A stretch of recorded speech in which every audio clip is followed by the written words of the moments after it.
God created you for a purpose, and I want you to find that, and I want you to finish your course.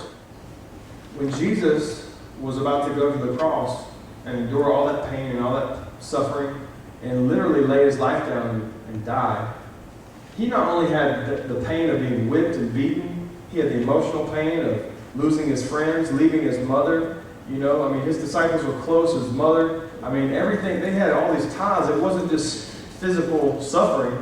It was emotional, and then he became separated from God. But the Lord showed me this, and I believe it'll help somebody here too.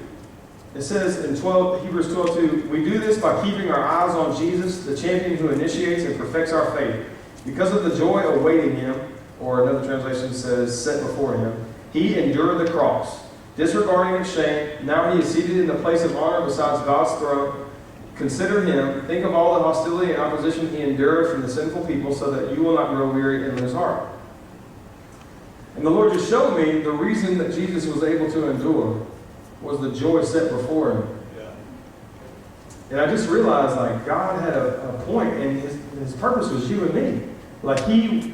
He was going to suffer and go to the cross and leave his family, his friends, his mom, and everyone for the purpose of you, so that you wouldn't have to be separated from God, so that you wouldn't have to experience an eternity in hell. You wouldn't have to be apart from him for eternity and suffer. People always talk about hell and flames, and that is definitely part of it, gnashing of teeth. But man, I think about not being with God and being separated from him.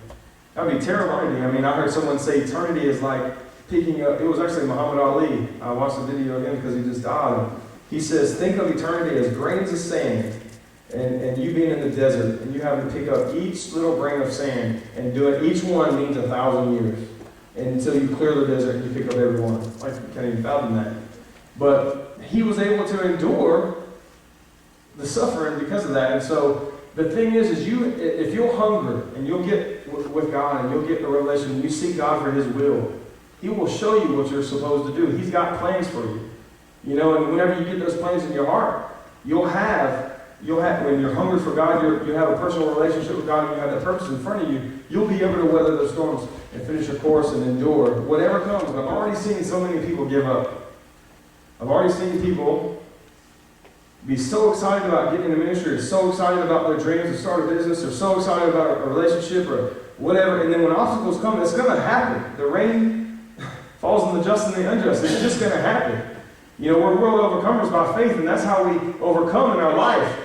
It's not that we're just going to have, the sweet by and by when we get there, or no trouble in life. No, it's going to happen, so you might as well get ready and embrace yourself and get built up. The thing is if you'll stay hungry for God and stay in the Word and be built up in your faith and in the Word and spiritually, then whenever those things come, you'll be able to speak to the storm like Jesus did. You'll be able to overcome, you'll be able to get to the other side, and you'll be able to fulfill your mission, whatever that is, because it's different for each and every one of us.